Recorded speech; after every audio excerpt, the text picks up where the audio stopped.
हम कई बार सुनते हैं कि इस व्यक्ति को के घर में पितृदोष है, तो सर पितृदोष क्या होता है और उसकी रेमेडीज क्या होती है, उसको कैसे ठीक कर सकते हैं अपने घर में वास्तु से? ठीक है, देखो, एक तो एस्ट्रोलॉजी में कई सारे कॉम्बिनेशंस पितृदोष के बारे में बताते हैं। मैं आपको बेसिक चीजें बताता हूं।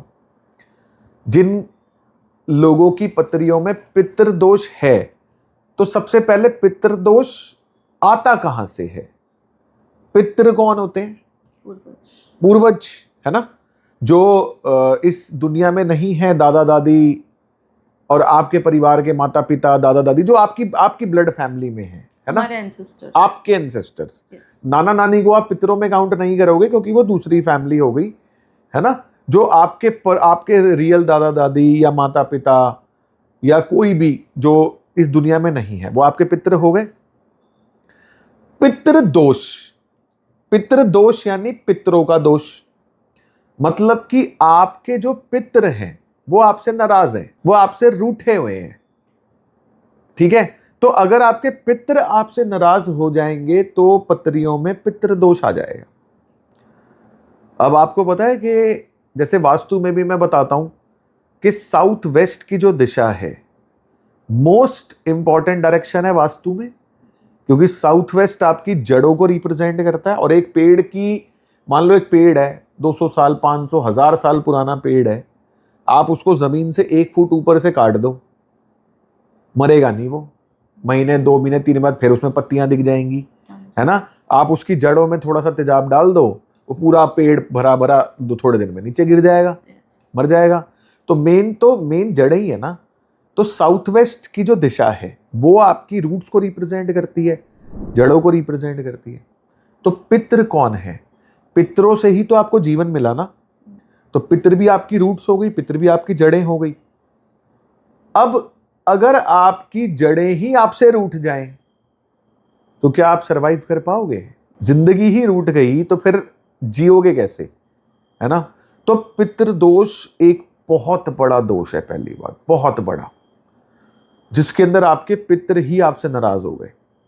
अब सबसे पहले ना मैं आपको कुछ रीजंस बताता हूं कि जो ये पितृदोष हैं ये आते कहां से हैं और एक्चुअली में होगा क्या।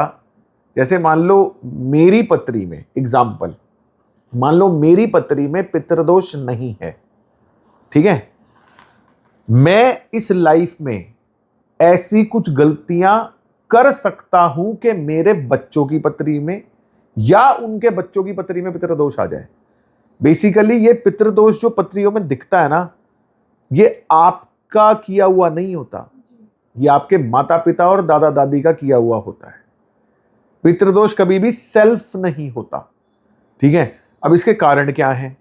मान लो आपने कोई पीपल का पेड़ उखाड़ दिया, जैसे कल घरों में पीपल के पेड़ लग जाते हैं, कभी छत पे उग गया, कभी कहीं, कहते ना उसको उखाड़ना नहीं चाहिए। आपने मान लो पीपल का पेड़ उखाड़ के फेंक दिया, कूड़े में फेंक दिया, आपके बच्चों की पत्री में पितृदोष आ जाएगा। मोस्ट कॉमन रीजन फॉर पितृदोष, most common mistake as well for पितृदोष।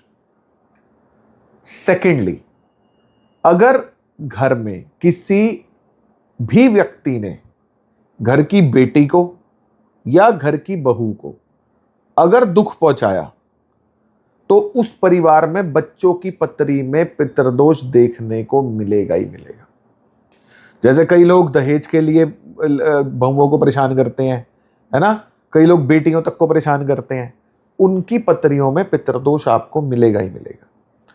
तीसरा और एक और बहुत बड़ा रीजन, अगर आपने इंटेंशनली एबॉर्शन करवाया, जैसे मान लो आजकल, मान लो फीमेल है, शादी के बाद मान लो वो प्रेग्नेंट हो गई, ठीक है, वो कहते हैं अनप्लैंड था जी, अभी हम बच्चा करना नहीं चाहते जी, और एबॉर्शन करवा दिया, तो वो एबॉर्शन एक पितृदोष का कारण बनेगा आपके आने वाली संतान में, कंफर्म, ठीक है।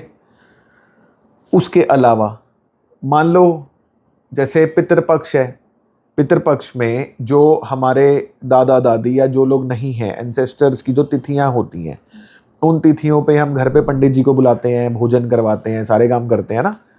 तो अगर मान लो आप पितरों के लिए कुछ कर ही नहीं रहे, तो वो भी आपसे नाराज हो जाएंगे। पितृपक्ष के बारे में सुना है ना?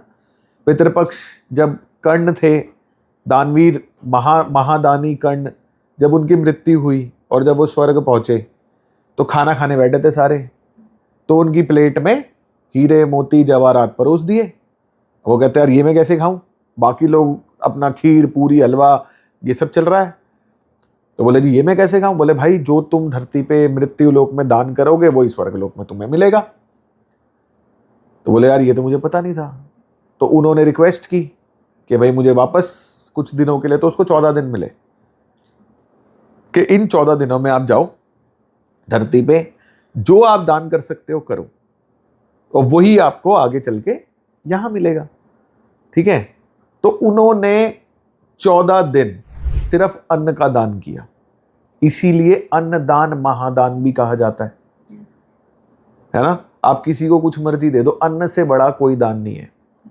तो अगर मान लो आप अपने पितरों को याद ही नहीं कर रहे, पितरों को दे ही नहीं रहे कुछ भी, है ना, जो आप यहां दान करोगे ना, एज इट इज वो आपके अकाउंट में ऐड हो जाता है। वही आपके पितरों को मिल रहा है, वही आपको मिलेगा जाके, वही सब आपको मिलेगा।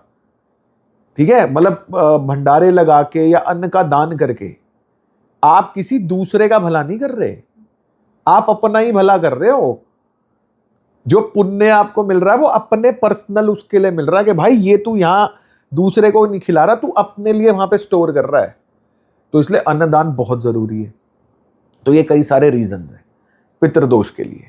ठीक है? अब घर की अगर बात करें, वास्तु की अगर बात करें, आपके घर में अगर साउथ वेस्ट की डायरेक्शन डिस्टर्ब हो गई, टॉयलेट आ गया, डस्टबिन आ गया, कूड़ा कबाड़ क्लटर आ गया, तो भी पितृदोष पत्रियों में दिख जाएंगे आने वाले बच्चों की। मतलब जिस घर में साउथ वेस्ट में टॉयलेट है, डस्टबिन है, कूड़ा कबाड़ है, ग्रीन कलर है, प्लांट्स हैं, उस घर में जो माँ बच्चे को कंसीव करेगी उसकी पत्री में पितृदोष मिल जाएंगे। आप उस घर का साउथ वेस्ट बैलेंस कर दो, वहां पे एंसेस्टर्स की फोटोज लगा दो, एंसेस्टर की फोटोज में बैकग्राउंड येलो कलर का करवा लो, प्रिंट करके गोल्डन फ्रेम में फोटो लगवा दो।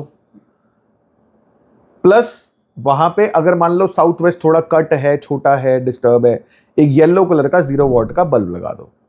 आपकी पत्री में पितृदोष है नहीं है, आपको पितृदोष के नेगेटिव इफेक्ट्स नहीं आएंगे, और अन्नदान करना शुरू कर दो। ये बेस्ट रेमेडीज हैं। एक और पितृदोष की मोस्ट सिंपल रेमेडी आपको बता देता हूं, पीपल के पेड़ में जल चढ़ाना शुरू कर दो। मिनिमम 43 डेज आपको पीपल के पेड़ में रोज जल चढ़ाना है, रोज, एवरी डे मॉर्निंग, बिना स्किप किए। अगर एक दिन भी आपने स्किप कर दिया तो नेक्स्ट डे से डे 1 कर काउंट करके रेगुलर 43 डेज तक आप पीपल के पेड़ पे जल चढ़ाओगे, तो आपका पितृदोष परमानेंटली खत्म हो जाएगा। सर ये तो बड़ी नेक्स्ट लेवल की बात हो गई। आपने देखा है कि पितृ वगैरह की कितनी लंबी लंबी पूजाएं बता देते हैं, कितने महंगे होते हैं, और आपने कितनी छोटी सी रेमेडी में कितना बड़ा प्रॉब्लम सॉल्व कर दिया। एक आपको चीज बताऊं, जैसे एक कहते हैं आप गया जी जाओ जी, गया जी जाके वहां पे पिंडदान अपना कराओ। वो स्टोरी पता है आपको क्या है? हाँ जी, जब आपने बताइए। जैसे जब क्या हुआ था, जब शिव जी ने ना ब्रह्मा जी का एक सर काट दिया था। ब्रह्मा जी के पहले 4 मुख थे, ठीक है? तो ब्रह्मा जी और विष्णु जी में एक ऐसे ही बहस छिड़ गई कि कौन ज्यादा बड़ा है। जैसे ब्रह्मा जी ने बोला मैं सृष्टि को बनाया है मैंने, मैं क्रिएटर हूं, मैं ज्यादा बड़ा हूं।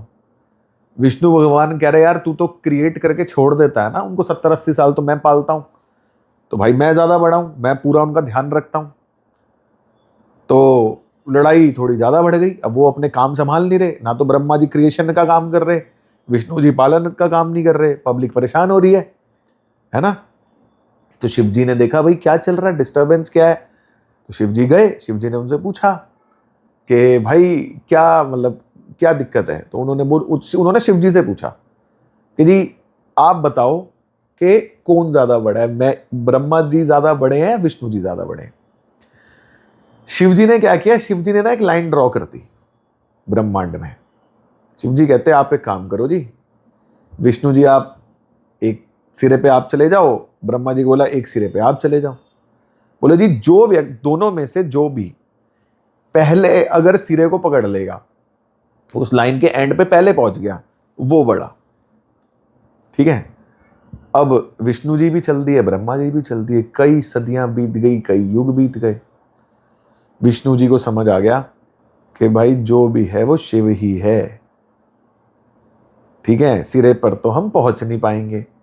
तो उन्होंने डिसाइड किया कि यार वापस चलता हूं, मैं अपने काम वाम में लगता हूं, बड़ा छोटा सब एक ही है।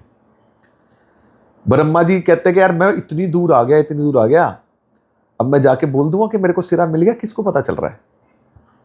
तो ब्रह्मा जी जब गए, ब्रह्मा जी ने जब वहां जाके झूठ बोला कि मेरे को सिरा मिल गया, तो शिव जी ने ब्रह्मा जी का वो वाला मुख काट दिया। अब उस मुख को लेके घूमते रहे कि यार पाप हो गया मेरे से, अब मैं क्या करूं।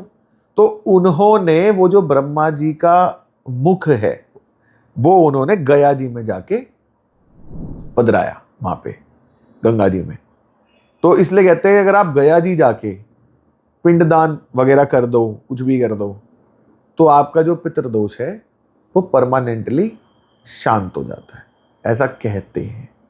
ठीक है, मैं नहीं मानता, मैं ये चीज नहीं मानता। मेरा लॉजिक क्या है, मैं इस चीज को ऐसे देखता हूं, मतलब कोई ऑफेंड ना हो मेरे इस स्टेटमेंट से। मेरा अपना पर्सनल बिलीफ सिस्टम है, आपका अपना पर्सनल बिलीफ सिस्टम है, हर किसी का अपना अपना बिलीफ सिस्टम हो सकता है। मैं किसी भगवान को मान रहा हूं, आप किसी भगवान को मान रहे हो सकता है मैं किसी को भी नहीं मान रहा, मैं खाली अपने आप को मान रहा हूं, हो सकता है आप अपने आप को मान रहे हो, आप सबके अपने बिलीफ सिस्टम है ना। मेरा क्या मतलब, मैं क्या है ना, परमात्मा से बातें करता हूं तो मुझे वहीं से लॉजिक्स मिलते हैं।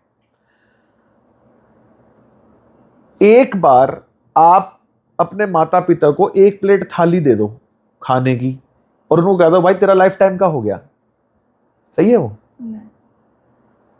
मेरा ये लॉजिक है बस। मैं कहता हूं भाई पितरों के लिए हर महीने, हर क्वार्टर, हर हाफ ईयरली, हर साल आप कुछ ना कुछ करते रहो, ठीक है, कुछ ना कुछ करते रहो। 20 रुपए की एक थाली आप किसी को खिला दो पितरों का नाम लेके, बस कुछ ना कुछ करते रहो। आपको कोई फर्क नहीं पड़ रहा इन छोटी छोटी चीजों को करने में, लेकिन ये चीजें आपको इतनी पावर दे देंगी आप सोच भी नहीं सकते।